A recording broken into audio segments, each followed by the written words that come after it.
दोस्तों, जब महारथी सूर्यपुत्र कर्ण ने दिग्विजय यात्रा शुरू की थी, उस दिग्विजय यात्रा के दौरान महारथी कर्ण ने एक से बढ़कर एक महायोद्धाओं से युद्ध किया था और उन सभी योद्धाओं को अपने आगे झुकने पर मजबूर कर दिया था। दोस्तों, दिग्विजय के दौरान कर्ण ने किन किन महारथियों को हराया था, वो हम इस वीडियो में जानेंगे। दोस्तों, कर्ण ने दिग्विजय यात्रा की शुरुआत अपने प्रिय मित्र दुर्योधन के लिए किया था और यह यात्रा पूरे 12 वर्ष तक चला था।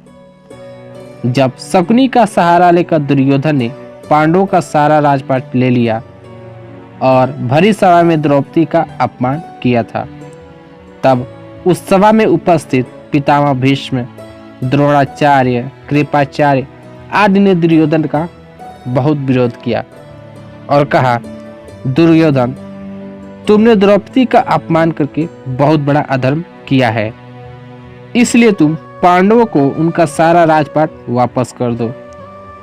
तब दुर्योधन ने कहा, मैंने तो खांडव प्रस्थ द्विविद के माध्यम से जीता है। अगर पांडव अपना खांडव प्रस्थ वापस लेना चाहते हैं तो उन्हें 12 वर्ष का वनवास और 1 वर्ष का अज्ञातवास भोगना होगा। तब उन 5 पांडवों ने वचन लिया कि जब वो वनवास से लौटेंगे तो अपना सारा राजपाट अवश्य लेंगे और फिर द्रौपदी सहित 5 पांडव वन में चले गए।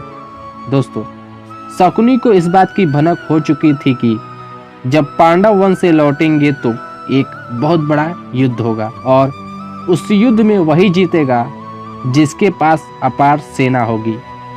तब शकुनी ने दुर्योधन को दिग्विजय यात्रा शुरुआत करने की सुझाव दी, जिससे वह अलग अलग देश के राजाओं को अपने साथ जोड़ सकेगा और भविष्य में होने वाले युद्ध में उनकी सहायता भी ले सकेगा।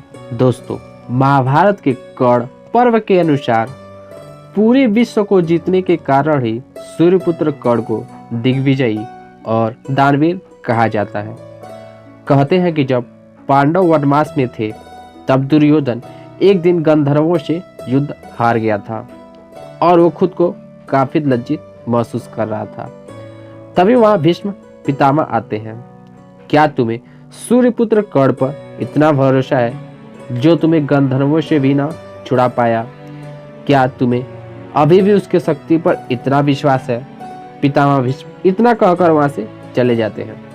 तब दुर्योधन के मन में एक ख्याल आता है कि क्यों न सूर्यपुत्र कर्ण को दिग्विजय पर भेजा जाए। दिग्विजय यात्रा के दौरान पूरे विश्व को जीतना होता है और इससे पहले दिग्विजय यात्रा केवल भगवान विष्णु ने ही कर पाई थी। अपने मित्र की बात मानकर सूर्यपुत्र कर्ण दिग्विजय यात्रा के लिए निकल पड़ते हैं। सबसे पहले वे द्रुपद के राज्य में पहुंचते हैं और द्रुपद पर आक्रमण करने लगते हैं। भयानक बाढ़ों की गड़गड़ाहट से पूरा आसमान कड़क उठता है। तभी द्रुपद उनसे युद्ध करने आता है, लेकिन सूर्यपुत्र कर्ण द्रुपद को अपने शक्तिशाली दिव्यास्त्रों से परास्त कर देते हैं। इसके बाद कर्ण अंग बंग विजयी कौशल जैसे राजाओं को परास्त कर देते हैं। अब वे पूर्व दिशा में विजय प्राप्त कर लेते हैं। पूर्व के बाद अब उत्तर की बारी थी। उसने भगदत्त और शल्य जैसे महारथियों को अपने तीरों से पानी पिलाकर अपनी अधीनता स्वीकार करवा ली। दोस्तों, भगदत्त वही होता था जो महाभारत युद्ध के दौरान अर्जुन, भीम और अभिमन्यु को एक साथ हराया था और भगदत्त के वैष्णव अस्त्र से अर्जुन की जान बचाने के लिए भगवान श्री कृष्ण को खड़ा होना पड़ा था। भगदत्त महाभारत काल का बहुत ही ज्यादा शक्तिशाली योद्धा था, जिसे सूर्यपुत्र कर्ण ने अकेले ही परास्त कर दिया था। इसके साथ साथ सूर्यपुत्र कर्ण ने कई छोटे बड़े राजाओं को अपने अधीन कर लिया। अंत में वे पश्चिम दिशा की ओर बढ़े और देखते ही देखते उन्होंने पश्चिम को भी जीत लिया।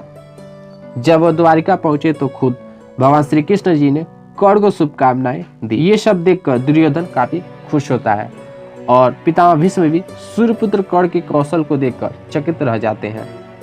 अपनी दिग्विजय यात्रा के दौरान सूर्यपुत्र कर्ण ने जीती हुई अपनी सारी संपत्ति गरीबों में बांट दी। जिसके कारण सूर्यपुत्र कर्ण बहुत बड़े दानी बन गए थे और उन्होंने अकेले ही दिग्विजय यात्रा में विजय प्राप्त की थी। इसीलिए सूर्यपुत्र कर्ण को महाभारत काल के सबसे शक्तिशाली और महादानी माना जाता है।